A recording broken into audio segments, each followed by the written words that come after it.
让我可以在圣诞节与他立约，并且可以分享我的见证。我出生在国内一个无神论的家庭，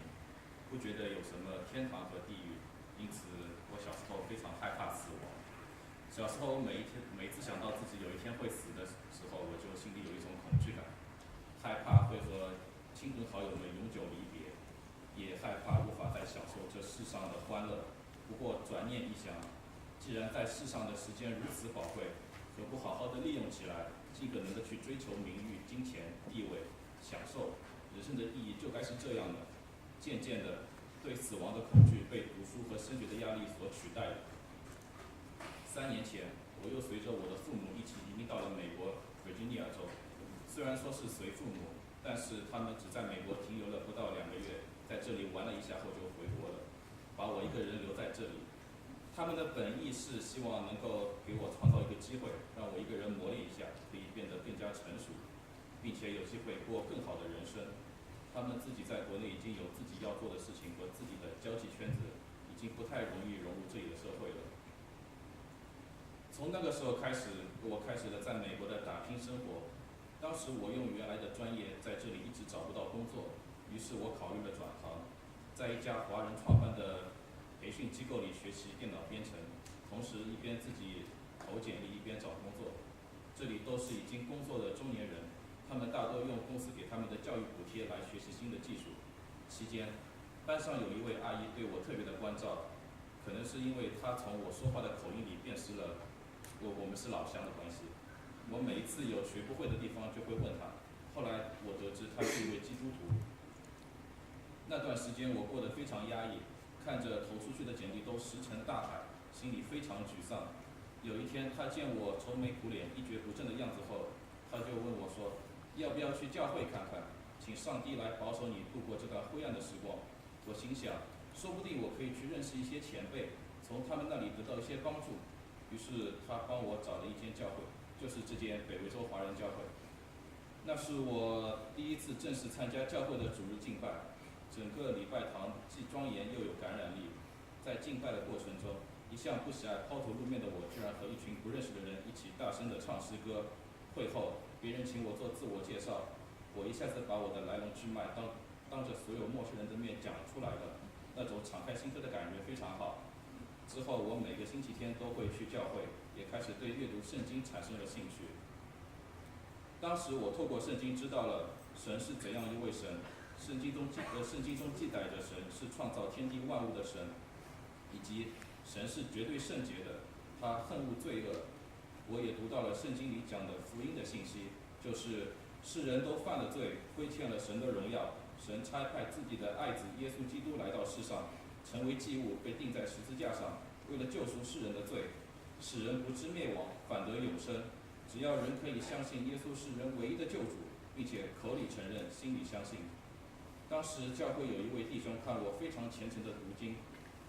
去教会就想要帮我做一个决志祷告，要做一名基督徒。他问我：“曹仁杰，你是不是承认自己是个罪人？”当时我有读过一点圣经了，我也知道圣经里对犯罪的定义有别于一般的法律，不是只是行为上的作奸犯科就是犯罪。我心想，自己心里面确实有很多歹毒的想法，或者是动机，想要做坏事的动机，但是只是因为我没有能力去做而不去做它。然后我就回答说是的。他又说，那你相不相信耶稣已经在十字架上被钉死，因而免除了你的罪，使你不至于下地狱？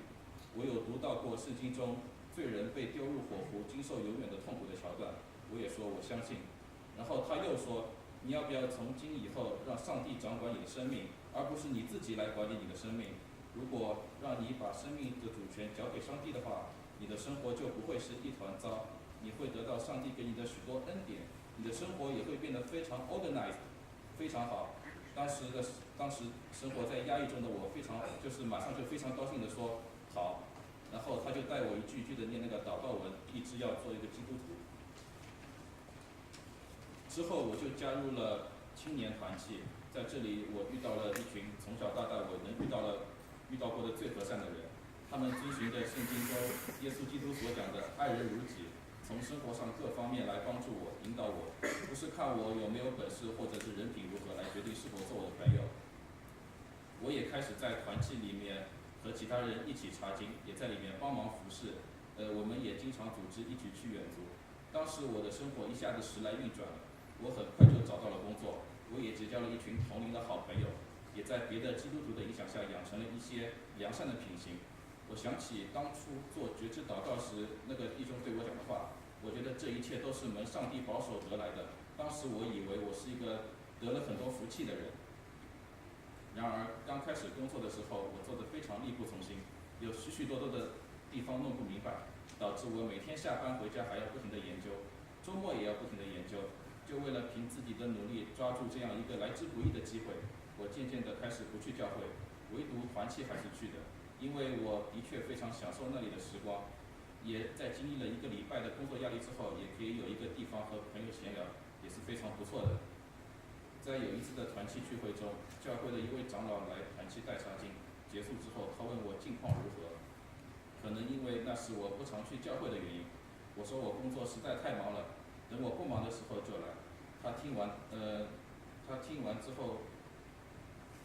就引用了一段经文，是马太福音里的耶稣所做的一个撒种的比喻，暗喻我就是那个长满荆棘的土地，一边想要追求真理，但是一边还放不下世俗的东西。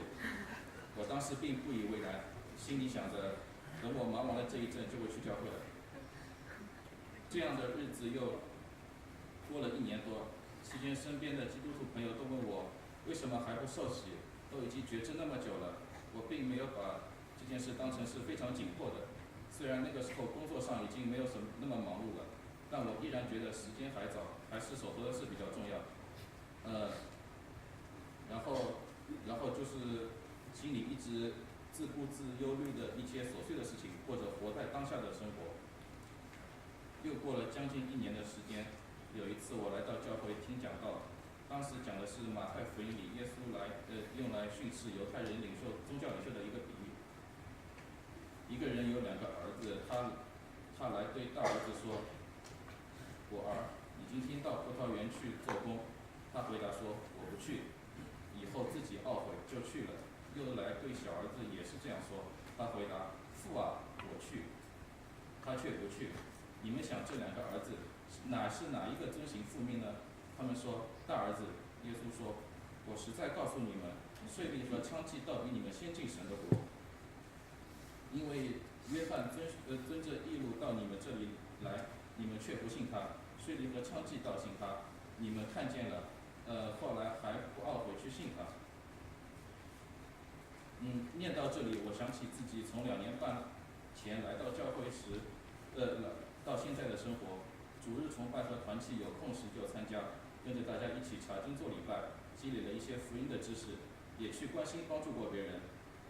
那是因为我想着，如果我昼夜思想耶和华的律法，我这个人就有福气了，生活上的一切困难都可以得到解决，因为我尝到过这样的经历。我就这样，一直这样过着以自己为中心，一碰到困难就去求主让我治病得好的生活。在团契的服侍和给予人的帮助，也是为了换取我想要的福气。好多次都在心里暗念，为什么又要叫我代查经？你们不会叫那些做基督徒好几年的人来代吗？看在你们以前帮助过我的份上，我也来帮帮你们吧，不然别人说我是个忘恩负义的人。一旦遇到与自己利益相冲突的事情，心里满是苦楚。就如同路加福音13章26节所说的，那时你们要说，我在你面前吃过喝过，你也在我们的街上教训过人。他要说，你这作恶的人，离我而去吧，我不知道你从哪里来的。那天的讲道帮助我认清了自己的光景，我就如同那答应他父亲说要去做工，其实不去的小儿子，虽然承认自己是罪人，但从来不为罪忧伤。虽然认同福音的信息，但还是不自觉地在靠自己的行为在称义，看重从人而来的夸耀。以弗所书里面写道，你们得救是本乎恩，因着信，这并不是出于自己，乃是神所赐的，也不是出于行为，免得有人自夸。我虽然自认为把生命的主权交给了主，其实在我生命中的重心仍然是我自己。寻求神只是为了借助上帝的大能来满足自己的欲望。我仍是一个受罪恶捆绑的罪人，满是苦楚。诗篇32章10节所说：“恶人必多受苦楚，唯独倚靠耶和华，必有慈爱四面环绕他。”会后，当大家开始用诗歌求主赦免来回应讲道的时候，诗歌里面唱到：“若我今日伤害他人心灵，若我今日使别人走错路，若我今日照己意偏行，若我今日不关心他人的需要，求主赦免，求主赦免我所承认的罪，你赦免隐而未现罪责，使我心里受了非常大的触动。我开始恨恶以前的自己，真切的需要神恩典的救赎，需要耶稣来掌管我的生命，不求解决我的生活需要，但求他的话、他的灵来统领我，让我所说的、所做的都合乎神的心意，让我脱离罪恶的辖制和心中的苦楚，进到他无限的慈爱和平安中去，活在主耶稣基督复活的永生盼望里。在之后的生活中，做礼拜，在团契服饰，还有按照圣经的道来行事，都不再使我心中有怨言。正如约翰一书讲的：“凡信耶稣是基督的，都是从神而生；凡爱生他之神的，也必爱从神生的。我们若爱神，又遵守他的诫命，从此就知道我们是神的儿女。我们遵守神的诫命，这就是爱他了。并且他的诫命是不难守的，因为凡从神生的，就胜过世界。使我们胜了世界的，就是我们的信心。有了爱神的心，才能真正尽心尽力的讨神喜悦。有了爱神的心，才能有力量去遵守神的诫命，也有力量去受得住试探。